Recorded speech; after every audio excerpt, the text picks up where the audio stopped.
authorities in fields like nuclear terror, bioterror, pandemic. I'm talking about just leading authorities in the world, not necessarily people in our church, not necessarily Christians. What would happen if we talked to them about what they see coming? What would they tell us? And so I started doing my research and I started making my list. And I decided, why not start with the top? the biggest experts in the world, at least the most noteworthy experts in the United States.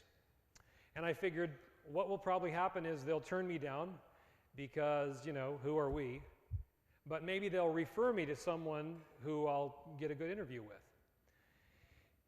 And I started with a gentleman, well, I won't name him, but anyway, someone who you've probably seen in the news, someone when there's a pandemic outbreak, when the swine flu virus came out a couple years ago, he was in the news. He's really probably the leading authority on bioterror and pandemic in this nation.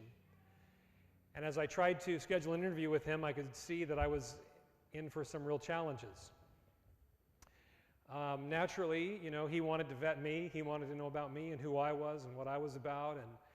And I was somewhat concerned about how much information I wanted to start sharing with these people, such as, you know, where I live and all of that. I mean, I have a family, and this was early in the stages of the game, and as time went on, I figured, well, pretty soon, you know, it doesn't matter anymore. I mean, but I was cautious, and so we couldn't schedule that interview. We couldn't get around the hurdles.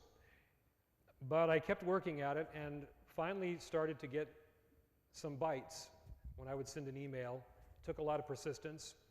Eventually, we got that gentleman as well, and this ultimately became the project called America's Cities. Very, very interesting, as I had the privilege of speaking with really the top authorities in some of these fields. As we started to look at the raw footage before we started to do the edit, I made some decisions about this film from the very beginning. First, I decided I wanted to interview people who would generally be accepted as credible.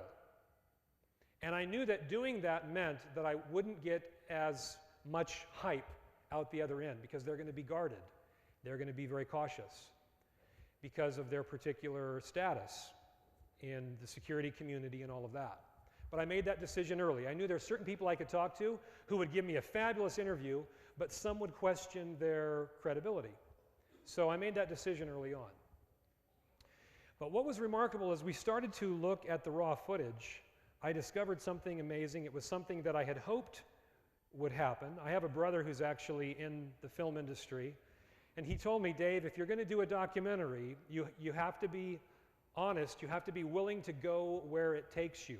You may have an idea in mind, but you have to have integrity that will go where it takes you. You can't force it. And I thought, fair enough.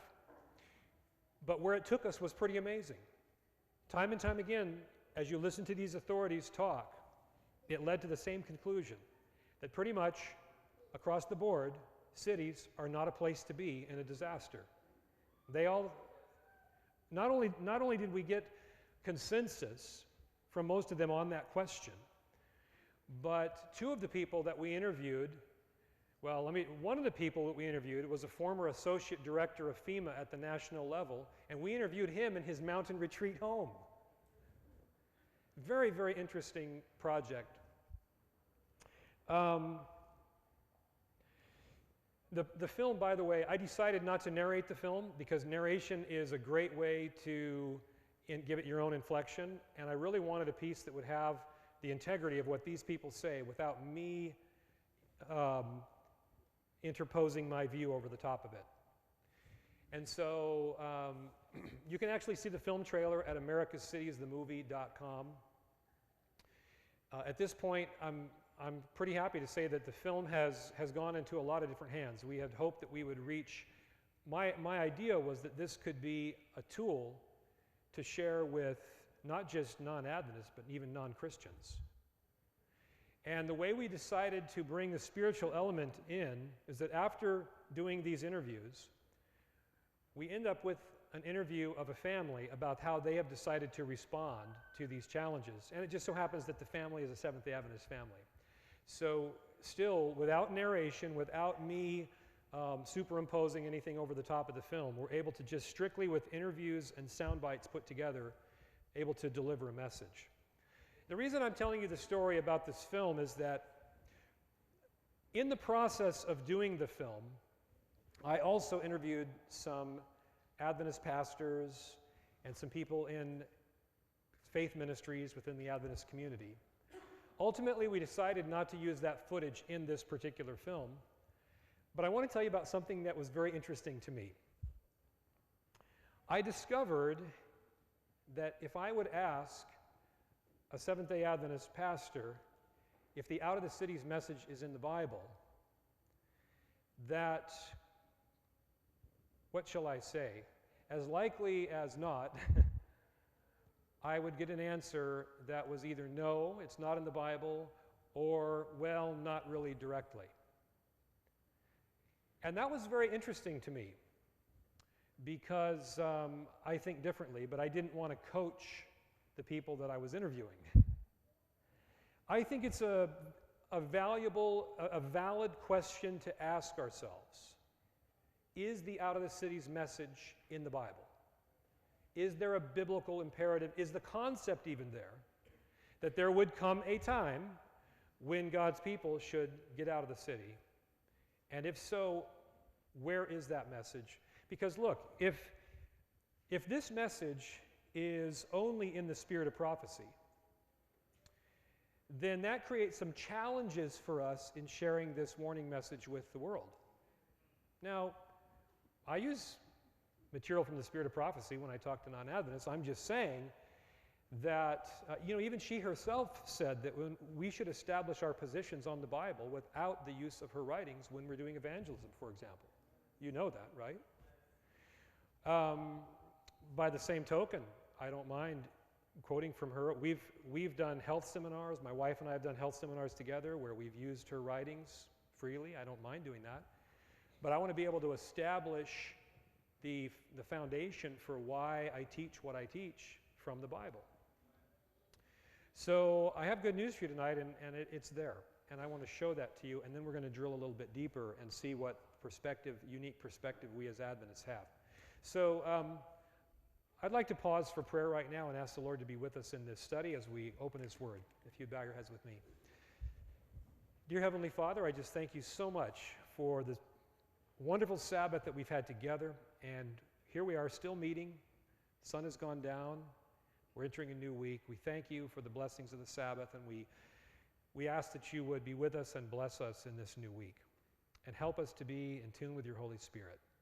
And I pray tonight you'd help me to be in tune. Help me not to stand in the way of the message for which I long for there to be clarity in all of our minds. And so please bless to that end, I pray. In Jesus' name, amen.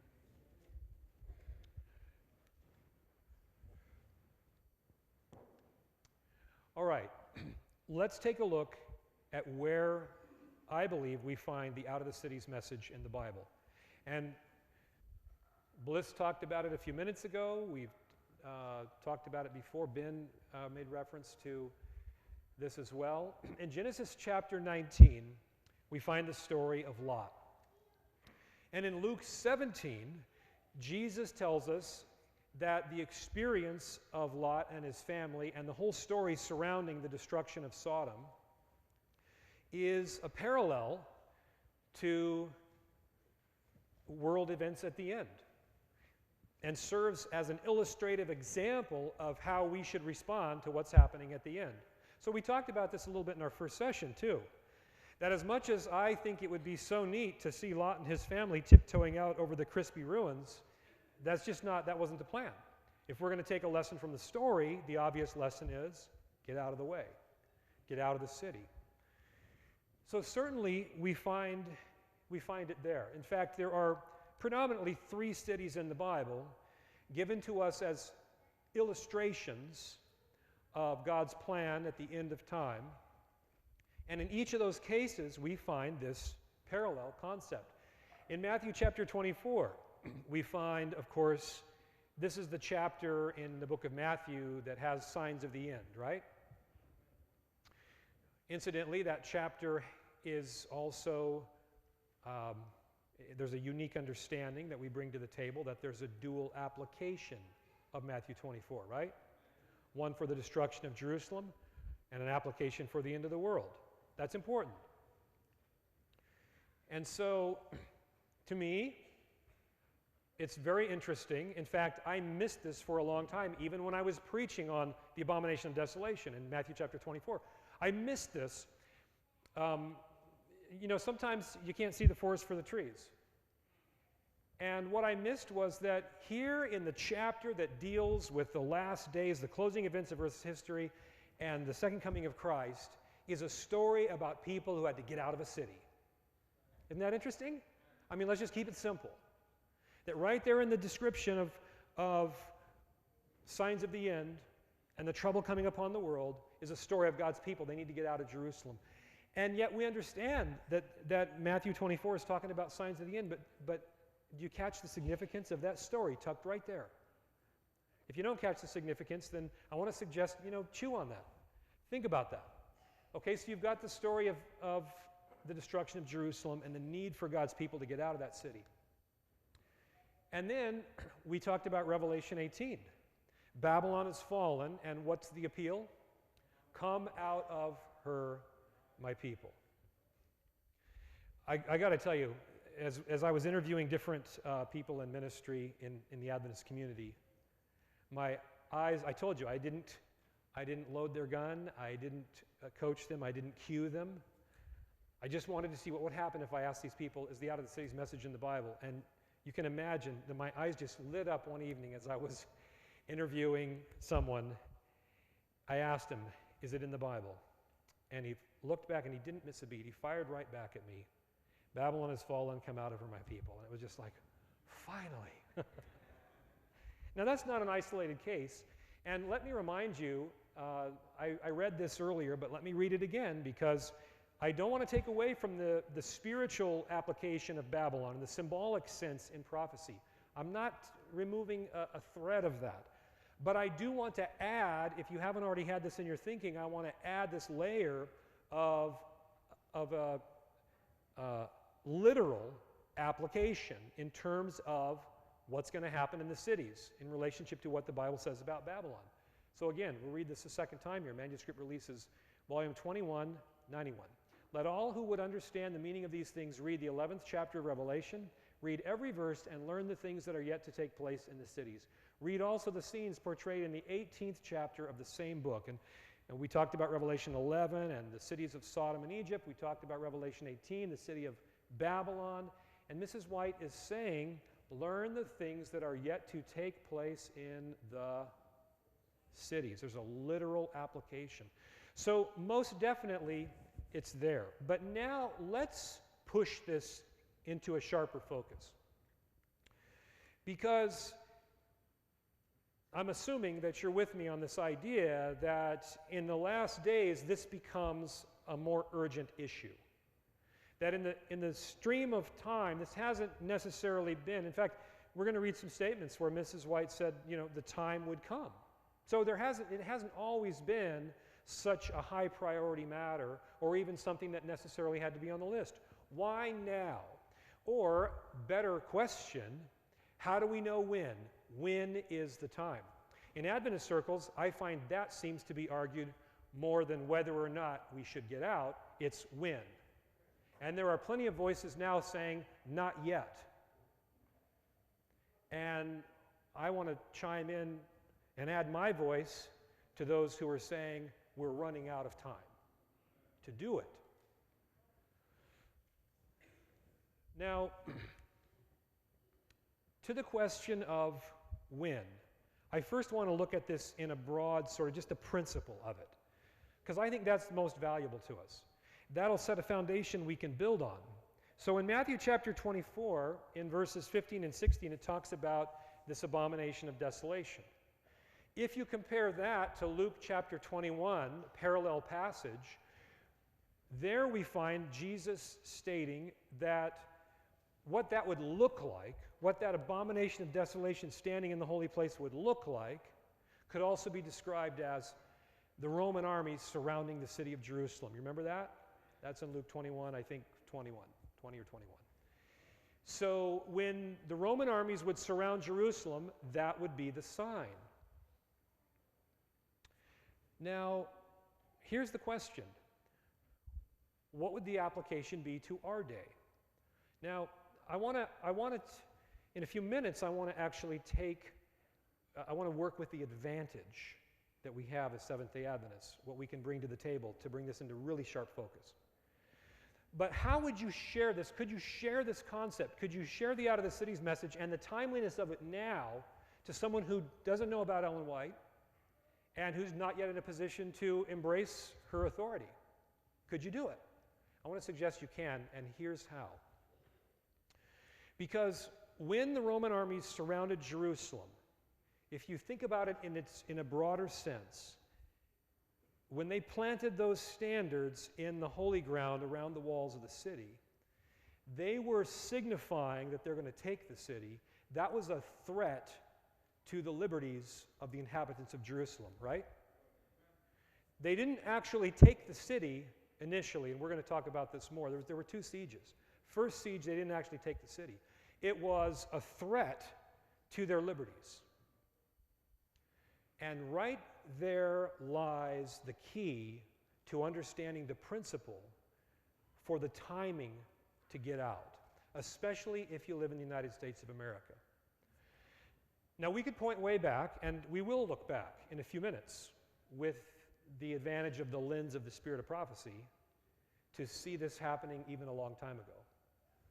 But most of you sitting in this room have been alive to see the greatest threats and the greatest attack against the liberties of our nation ever in its history. And of course, I'm talking about the developments that we've seen, especially since 9/11. And maybe in its most sharp, rude form was the Patriot Act. And some people will now say, well, but you know, a lot of the Patriot Act maybe passed off the scene. Not all of it. But there has been other things that have followed in its train, like FISA, which gives the government the right to spy on you without your knowledge, without your consent, for up to, I think it's a week or 2 weeks or something like that. This is just one example. There has been an incredible assault against the liberties which our Constitution guarantees to us in the last decade like we've never seen before. So I'm pointing that out because you and I live at a unique advantage or vantage point where when we talk about liberties being threatened, all kinds of bells should go off for us. And that is really, in the broadest sense, that was the meaning of the Roman armies surrounding Jerusalem. It's more than that, but still I'm trying to talk about this in a way that we could actually share this with other people who aren't yet at a point in their understanding, because where I'm going to go with you now, if you haven't been down this path before with me, as we talk about the unique perspective and the development of the Sunday law and the national Sunday law, which is developments that have already happened in the past. This is a huge silo full of hay to dump on someone's plate if they don't have all the structure and the trappings to be able to digest that. And so we need to have a way to share things with people initially. And I really believe that this is one of the best ways, is to talk about this. And I also believe that's why we're seeing people who aren't Seventh-day Adventists, some who aren't even Christians, who are getting out of the city now. Because they see what's happening. They recognize that our liberties are being threatened. They see the direction of things, and it's interesting that they have been able to work through the equation, and out the other end comes the answer, get out of the city. Isn't that interesting? Without all of the additional light that we have, and it seems like we have a harder time figuring it out. Why is that? Let's go ahead now and let's drill deeper. Let's look at a statement that's going to help us to do that. It's talking about the sign. It's talking about that siege around Jerusalem. But if some of you have heard me on my presentation that used to be called the Abomination of Desolation, and then we called it Out of the Cities, this is a little different approach tonight. We're actually going to tear this statement apart piece by piece, phrase by phrase, and I'm hoping that's going to be helpful as we seek to understand this. Because this quotation I'm going to put up now is a quotation that has been used more than any other to neutralize the Out of the Cities message. And so, you know, a pastor friend of mine called me a few years ago and said, Dave, why don't you just stop preaching about this? Just talk about country living, but don't talk about this quote. And I said, well, it's not fair to do that because people are misusing this quote. And so I feel like it's only fair to at least raise my voice and say, let me at least give another perspective. So I hope you understand where I'm coming from tonight. I'm not trying to say I've got all the answers, okay? But I want to offer you at least another perspective on how to look at this passage. And I'm not going to suggest it's the only perspective. I am going to suggest I think it's a pretty good perspective. So let's go through it together. Here's the statement from Testimonies, Volume 5, 464 and 465. As the siege of Jerusalem by the Roman armies was the signal for flight to the Judean Christians, so the assumption of power on the part of our nation in the decree enforcing the Papal Sabbath will be a warning to us. It will then be time to leave the large cities, preparatory to leaving the smaller ones for retired homes and secluded places among the mountains. Now, you can see right away why this statement has been used to at least give people pause about leaving the city, because they say, well, the Sunday law hasn't been passed yet. And I'm not going to try and squeak around anything or encourage anyone to miss any part of this quote. I'm going to go back, and you can see why, because of this phrase right here, the assumption of power on the part of our nation in the decree enforcing the Papal Sabbath will be a warning to us. Okay? The question is, does that mean that the National Sunday Law must be passed for that sign to be fulfilled? Well, okay, good point. I'm glad you brought that up. But I'm going to challenge that response, okay? And I'm not in a hostile way or anything, but Sunday laws that are on the books, we're talking about state legislation. And it's clear that what Mrs. White was talking about was federal, was national, okay? So I'm not trying to make light or make less of those Sunday laws, okay? Understand me, but I'm willing to go ahead and tackle this as a national Sunday law issue. I think it's important that we do that, okay? Now, before you answer, must the national Sunday law be passed for this to sign? Is that really what she's talking about? Did she mean by these words that the national Sunday law must be passed? That's the question. Now, rather than us, first of all, try to jump through any hoops or anything like that to answer the question, I wonder if she would answer the question herself. Would she tell us what she means? Well, guess what? Let's take a look at a number of statements. Starting in 1902, we could start earlier than that, and there are others that start earlier, but I'm going to start there. Said the messenger of God, shall not the cities be warned? Yes, not by God's people living in them. Well, that's pretty clear, isn't it? But by their visiting them to warn them of what is coming upon the earth. Okay, here's another one. Again and again, the Lord has instructed that our people are to take their families away from the cities into the country. I read this actually earlier. It also appears in Adventist Home, page 141, where it talks about the importance of raising your own food. I'm going to skip that part and go right down to here. We should now begin to heed the instruction given us over and over again, get out of the cities. Well, that seemed pretty clear, isn't it? That's 1904. Here's 1905. Let children no longer be exposed to the temptations of the cities that are ripe for destruction. The Lord has sent us warning and counsel to get out of the cities. Then let us make no more investments in the cities. Fathers and mothers, how do you regard the souls of your children? Are you preparing the members of your families for translation into the heavenly courts? Are you preparing them to become members of the royal family, children of the heavenly King? What shall it profit a man if he shall gain the whole world and lose his own soul? How will ease, comfort, convenience compare with the value of the souls of your children? 1905. Let's go on. Here's another one.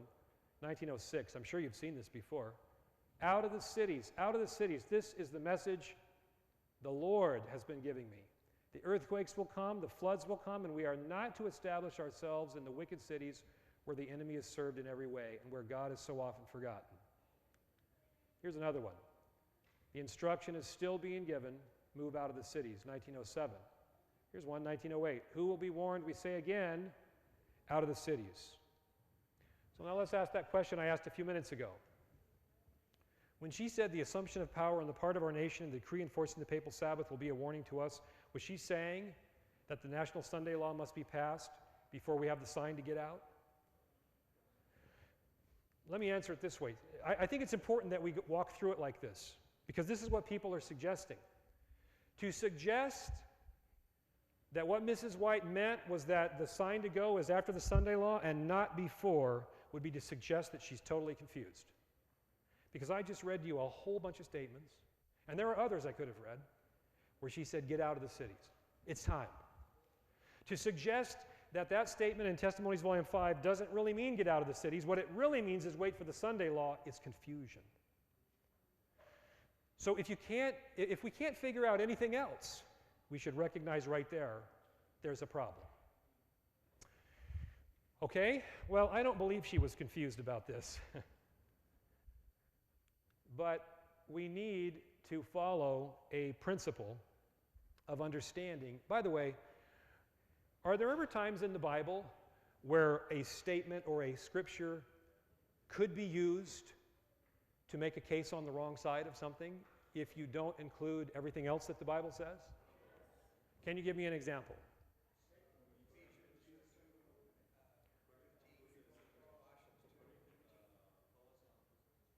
Pardon? Colossians 2:17? About the Sabbath? Okay, you mentioned something nailed to the cross. Okay. What else? Look, here's a great one. Today shalt thou be with me in paradise. Hey, I got a verse for it. Right? Are there ever some challenging passages? Yes. But one thing that I hope you've embraced, because it served me well, and it served you well as Seventh-day Adventist sitting here today, it served Adventism well, is that one thing you never do is you never throw out a mountain of very clear, inspired counsel, instruction, because of one statement that you seem to understand a certain way. To throw out a mountain of clear statements for one that doesn't seem to fit is a bad move. When you have a lot of statements that seem to be very clear, and there's another one that seems to be out over here, what do?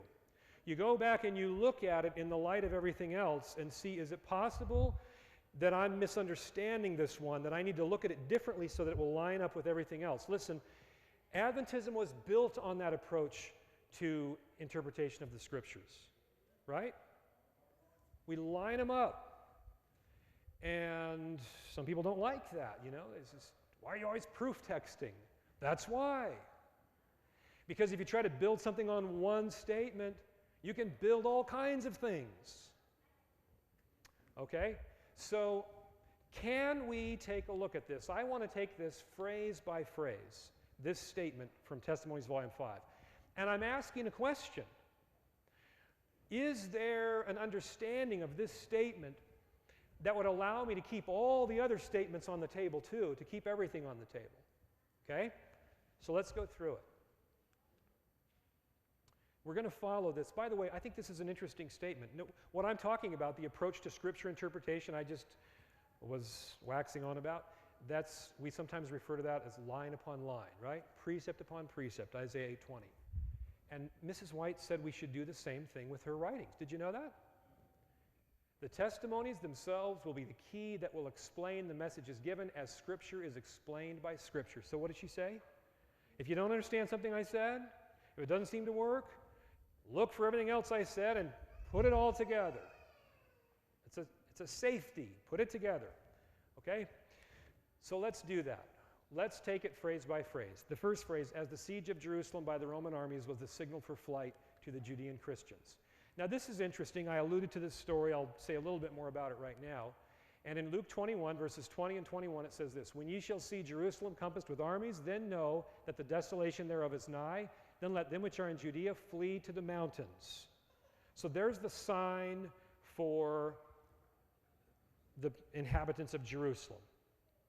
And it's interesting, Mrs. White said that's supposed to be a parallel for us to understand the timing at the end. Now we've already talked about it in a broad sense, the threat of liberties. But now I'm thankful for the advantage of the lens of the spirit of prophecy, aren't you? That allows us to drill deeper. It allows us to go into sharper focus on things. And so let's do that. But before we do, let's remind ourselves the parallel passage to Luke 21, 20 and 21 is Matthew 24, 15 and 16, where it says this, "When ye therefore shall see the abomination of desolation spoken of by Daniel the prophet stand in the holy place, whoso readeth, let him understand, then let them which be in Judea flee into the mountains." So we're talking about the abomination of desolation standing in the holy place is something Jesus also described as the Roman armies surrounding the city of Jerusalem. Now, this was described by Mrs. White in the book Great Controversy on page 26. "When the idolatrous standards of the Romans should be set up in the holy ground, which extended some furlongs outside the city walls, then the followers of Christ were to find safety in flight."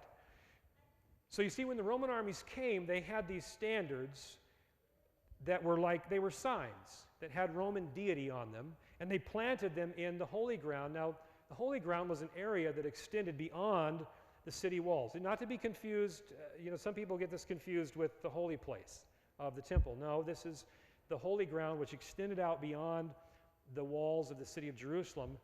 And the Romans knew about that, and so they planted emblems of their deity, their false gods, right there in that area. It was a threat, it was an affront, and it was a statement of their intentions. And we're told that when that happened, that was the sign.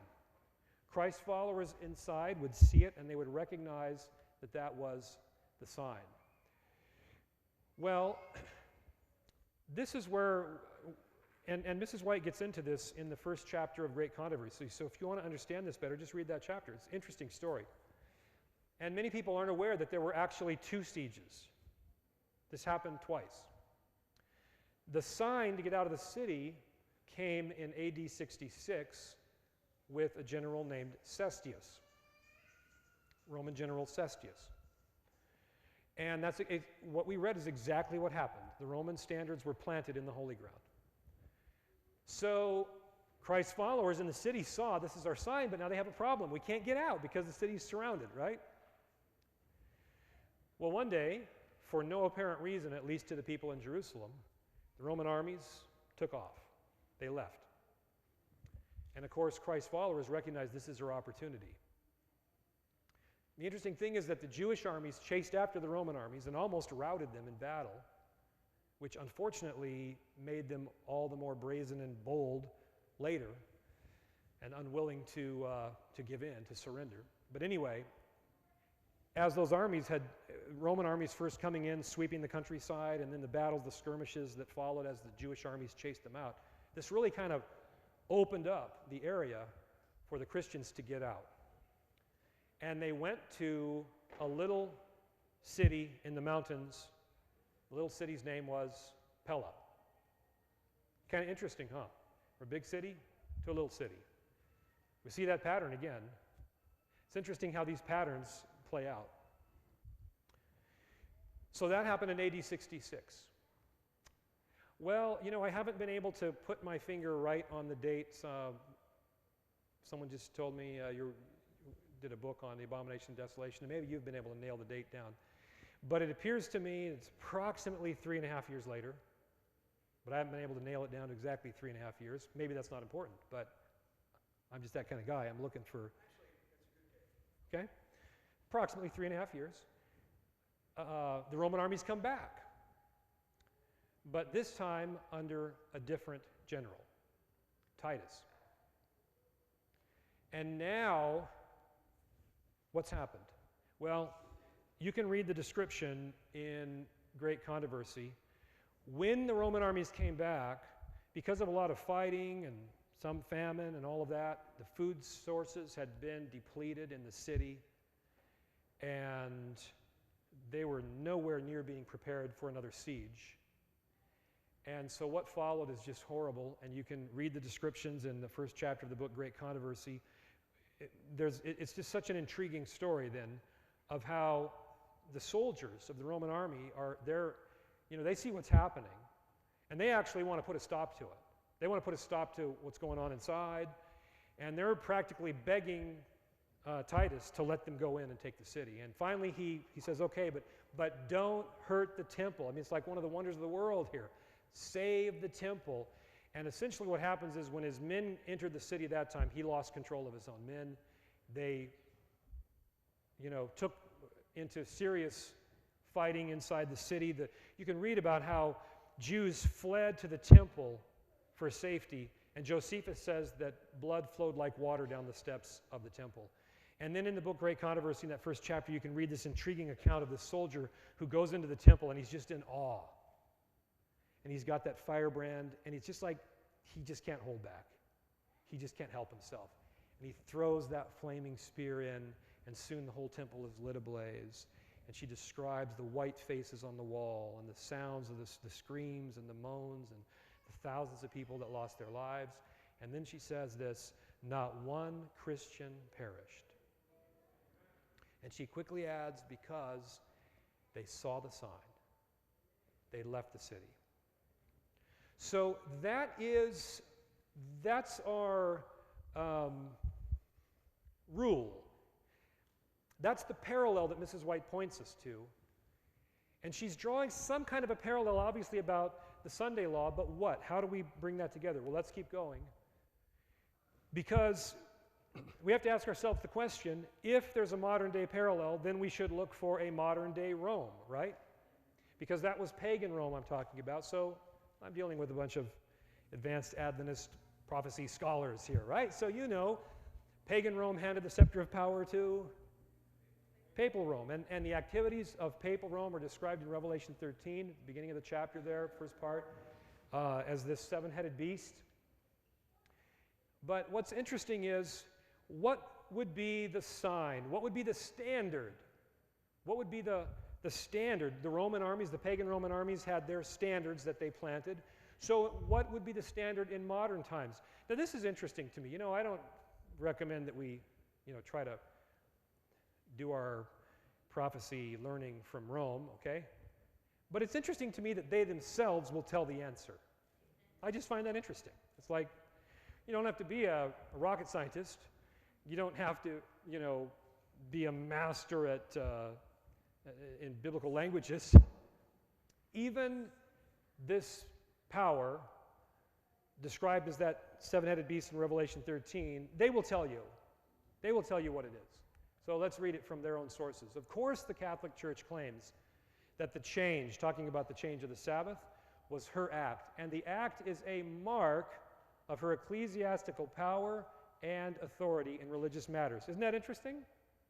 I mean, they're willing to say what the mark is, what that sign. By the way, sign, standard, mark, these words can be used interchangeably. Okay, here's another example. Sunday is our mark of authority. The church is above the Bible, and this transference of Sabbath observance is proof of that fact. Catholic Record, September 1, 1923. But the interesting thing is that in Revelation 13, this power is not acting alone, right? There's an interesting alliance formed with another power, and that's that second beast of Revelation 13, which is being described here. I beheld another beast coming up out of the earth, and he had two horns like a lamb, and he spake as a dragon. Now, which world power is that referring to? United States. Okay? And we're not going to go, if this is new to anybody here, you can talk to me or talk to Bliss or, one of the elders here, whatever. We can get more information in your hands and we can study with you. I don't want to spend a lot of time here because I'm pressing forward to make another point.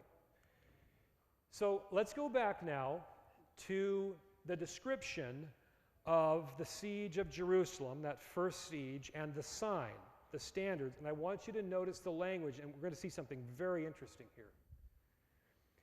Again, Great Controversy, page 26. When the idolatrous standards of the Romans should be set up in the holy ground.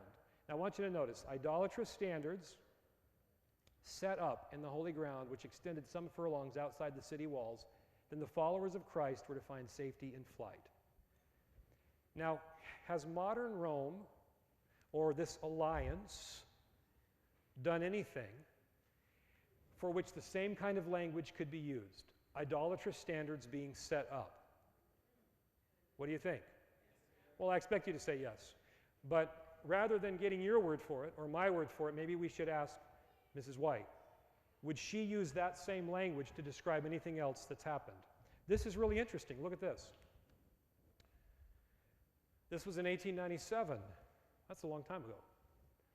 The Protestant world have set up an idol Sabbath. Do you think that's just coincidental, that language?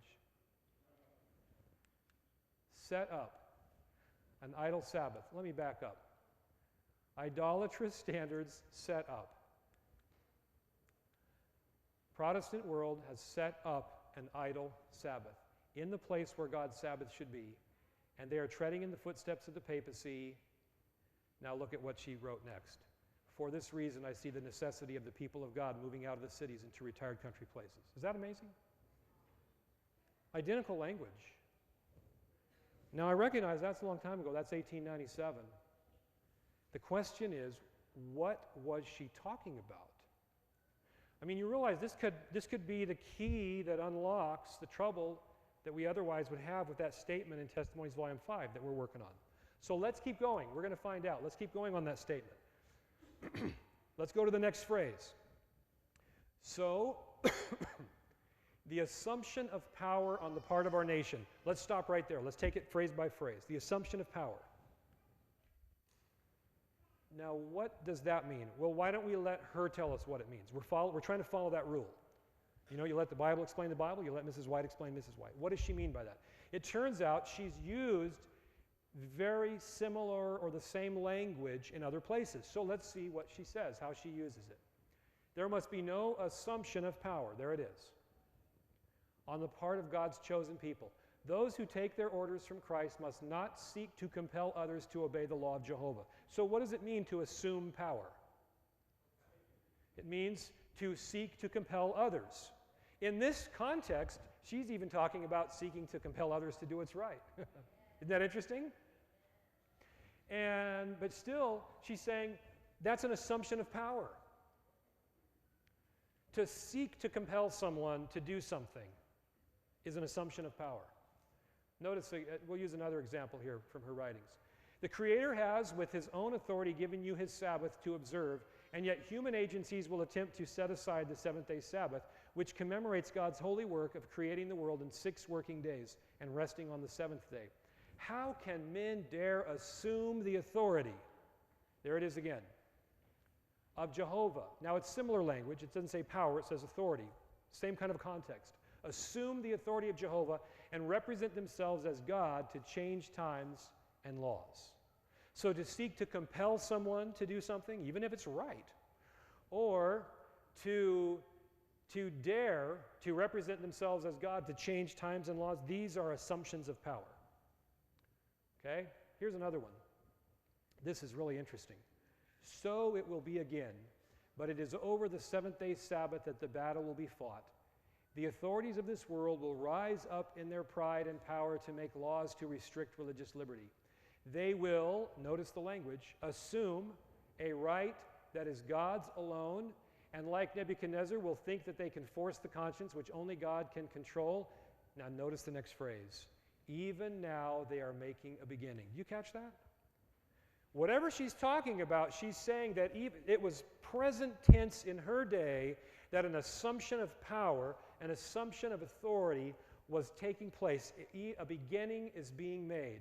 By the way, this takes us back to our first presentation. These sweeping developments at the end, how do they happen? Are they punctiliar? Are they a point in time? We saw again and again they're a process. And so why wouldn't we expect that this same thing, this assumption of power, would start even before it might even be recognized by many people as so? It starts small and it grows. And she said a beginning is already taking place. And this they will carry forward till they reach a boundary over which they cannot step. Then God will interpose in behalf of his loyal commandment-keeping people. Remarkable. December 20, 1898, Review and Herald. All right, next phrase. The decree enforcing the papal Sabbath.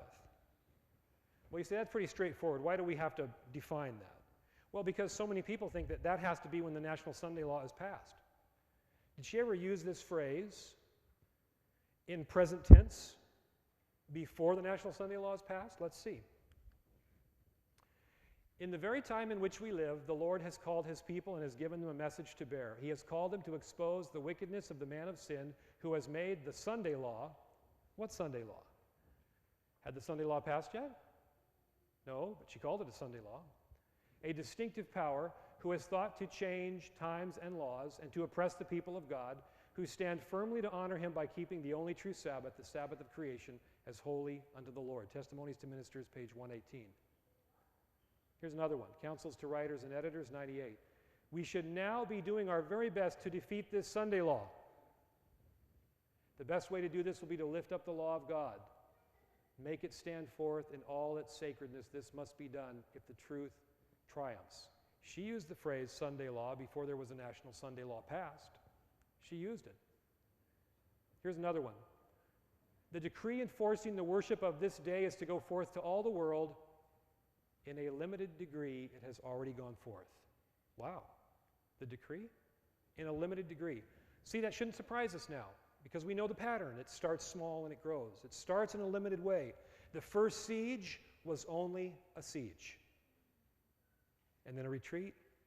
But when the Roman armies came back the second time, it was with fury. In several places, the civil power is speaking with the voice of a dragon. By the way, that's language that is used to refer to legislative actions in the United States, right? I mean, that's from Revelation 13. Just as the heathen king spoke to the Hebrew captives. All right. So far, we're seeing that there was an application in her day, and we'll get to it in a moment. The next phrase, it'll be a warning to us. The assumption of power. This decree, it would be a warning to us. Now, all I want to do with this phrase is, we should know the answer already because of the statements I read at the beginning. But did she already make clear that the warning had come to get out of the cities? She did time and time again. But let's be real precise, okay? Let's be real precise. Look at these statements. Sorry the text is so small. I wanted to fit the whole thing onto one slide. Patriarchs and Prophets 166. Before the destruction of Sodom, God sent a message to Lot. Escape for thy life. Look not behind thee, neither stay thou in all the plain. Escape to the mountains, lest thou be consumed. The same voice of warning, okay, now we're talking about warning. That's the phrase we're looking at. It will be a warning to us. The same voice of warning was heard by the disciples of Christ before the destruction of Jerusalem. And then she quotes Luke 21, what we've read already. They must not tarry to secure anything from their possessions, but must make the most of opportunity to escape. There was a coming out, a decided separation from the wicked, an escape for life. So it was in the days of Noah, so with Lot, so with the disciples prior to the destruction of Jerusalem, and so it will be in the last days. And now notice, she writes in present tense. Again, the voice of God is heard in a message of warning, bidding his people separate themselves from the prevailing iniquity. Here's another one, even sharper. December 11, 1900, Review and Herald. I could not sleep past 2 o'clock this morning. During the night season, I was in council. I was pleading with some families to avail themselves of God's appointed means and get away from the cities to save their children. Some were loitering, making no determined efforts. The angels of mercy hurried Lot and his wife and daughters by taking hold of their hands. Had Lot hastened as the Lord desired him to, his wife would not have become a pillar of salt. Lot had too much of a lingering spirit. Let us not be like him. And I asked the question. She said that that sign would be a warning to us. Is it time for the warning now? Notice what she goes on to say. The same voice that warned Lot to leave Sodom bids us, present tense, Come out from among them and be ye separate and touch not the unclean. Those who obey this warning will find a refuge. Let every man be wide awake for himself and try to save his family. Let him gird himself for the work. God will reveal from point to point what to do next. You know, that's a great promise, isn't it? It's not just a warning, it's a promise that God will be with you, that God will help you. Man, I wonder sometimes, is anybody losing sleep over this issue? She was losing sleep. I could not sleep past 2 o'clock because she was so distraught about families that were not making determined efforts. And listen, we should be clear about this. She's talking about loitering. It takes time to get out of the city. That's why people who think they're going to wait are really mistaken. It's a process, just like everything else we've been talking about tonight. It's a process. It takes time. She was talking about people who are loitering. They're not even starting the process.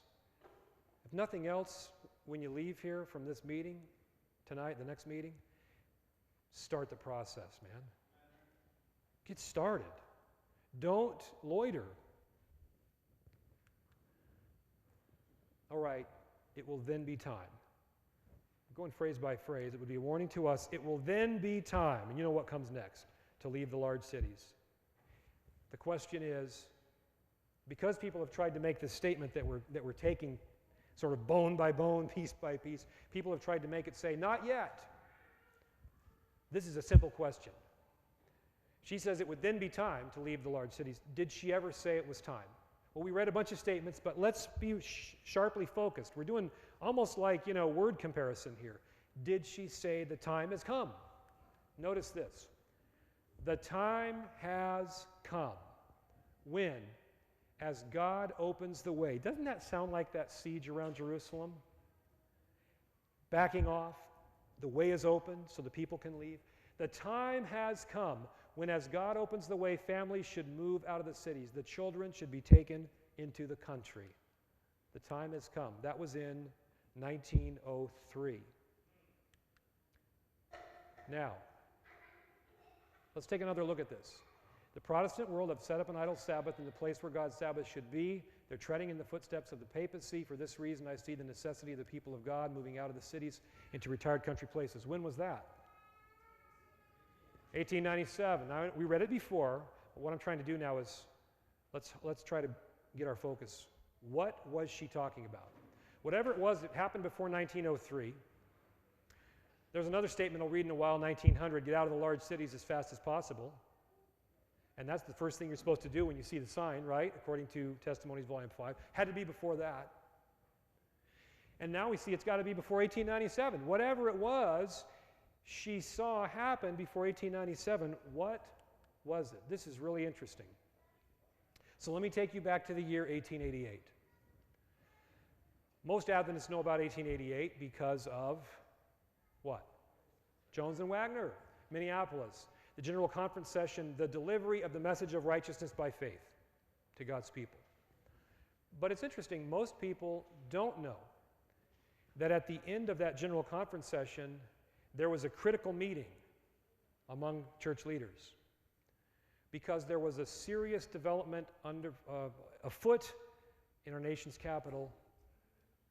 Senator H.W. Blair from New Hampshire had introduced what is now called the Blair Bill. If passed, it would result in a national Sunday law. And church leaders were very concerned. So get this in your head. This is at the end of the General Conference session in Minneapolis. Church leaders decided to send A.T. Jones to our nation's capital to fight the passing of that bill. And he went. The hearings for the Blair Bill were in December of 1888.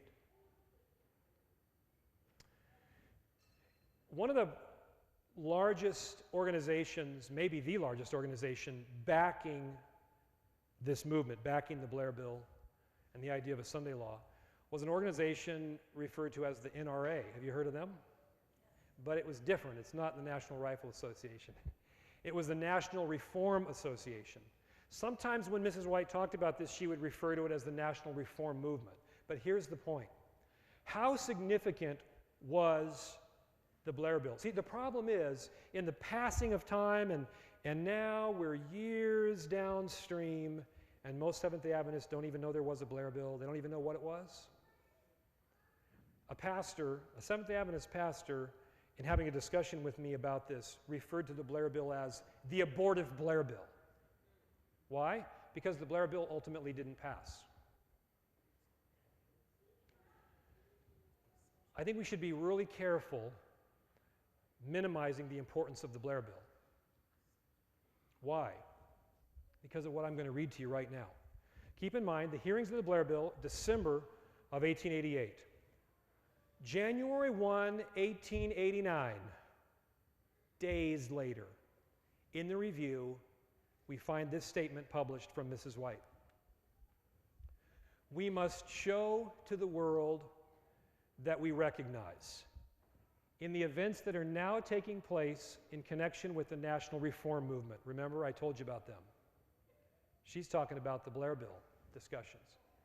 We must show to the world that we recognize in the events that are now taking place in connection with the reform movement, national reform movement, the what? Fulfillment of prophecy. Is that something we want to minimize? Is that something we want to sweep under the rug? Oh, that's just that little abortive Blair Bill, no big deal. Are you kidding? She says it's the fulfillment of prophecy. Notice she goes on, that which we have for the last 30 or 40 years proclaimed would come is now here. And the trumpet of every watchman upon the walls of Zion should raise the alarm. When I read this, it really disturbed me because I thought, wait a minute, we were told that we're supposed to tell the world what this means. And we don't even know what it means. You with me? I mean, this is amazing. Well, as I already said, A.T. Jones went, A.T. Jones fought the passage of that bill, it did not pass. So, business as usual, right? Wait a minute, what's our parallel? 2 sieges. Uh-oh. First siege was the sign.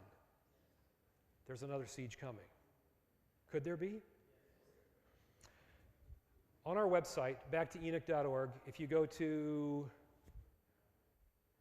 resources and I think articles, publications, something like that, I've got a letter there.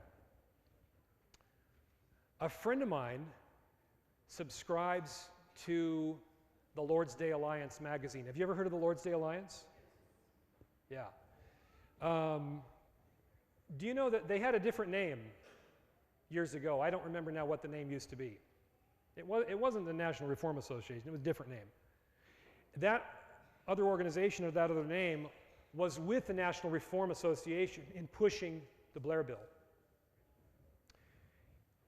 After 9/11, my friend who subscribes to the Lord's Day Alliance magazine received a copy. He received a letter. It was actually a letter from the then director of the Lord's Day Alliance. I think it was an appeal for funds. So it came late in 2001. And a copy of that letter is on our website. So I got that from my friend who got it right from the Lord's Day Alliance in the mail. In the letter, the director of Lord's Day Alliance talks about the significance of 9/11 and how this presents a new opportunity for the Christian Sunday. That's not really my point, and that's not the most significant thing about the letter. When you download this PDF, look at the bottom.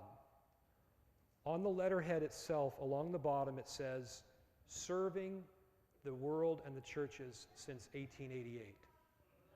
That's what it says right there. We didn't type that in. That was on their letterhead. This is significant, folks. This is really the key to understanding that statement that we're looking at phrase by phrase. But I want you to understand, Mrs. White understood this whole idea that it's a development, it's a process over time, it's not a single point in time. And what was happening with the Blair Bill was simply the manifestation of this development, but it was very significant. And she saw it, and she said it's the fulfillment of prophecy. What we've said was coming is here. And then it shouldn't surprise us that the Roman armies retreated, right? But I have a question for you. When the pagan Roman armies retreated back there around Jerusalem, had they decided they were just going to forget about Jerusalem? No. No, they came back. And make no mistake about it, the modern day counterpart, this alliance, still has every intention. I can hear the rumble of the return of the Roman armies. Can you? We've had plenty of evidence for it, right? Dies Domini, official statements from the papacy. All right, let's finish this out. Would then be a warning to us to leave the large cities. Now this is important because there's a step-by-step progression. Leave the large cities preparatory to leaving the smaller ones for secluded homes in isolated places. Okay, we'll look at that in a minute. By the way, I mentioned this, but let me just remind you, in Jerusalem, they left Jerusalem for a smaller city. There's a step-by-step progression. By the way, there's a reason for that, and we're going to get into it in our last session today. But let's take a look at this. Leave the large cities. Now notice this. This is that statement I told you about from 1900. Get out of the large cities as fast as possible. Does it sound to you like Mrs. White thought the sign had come? She said the first step to take when you see the sign is to leave the large cities. Get out of the large cities as fast as possible. Here's a couple other statements. From the Lake Union Herald, April 7, 1909. Let it be your study to select and make your homes as far from Sodom and Gomorrah as you can.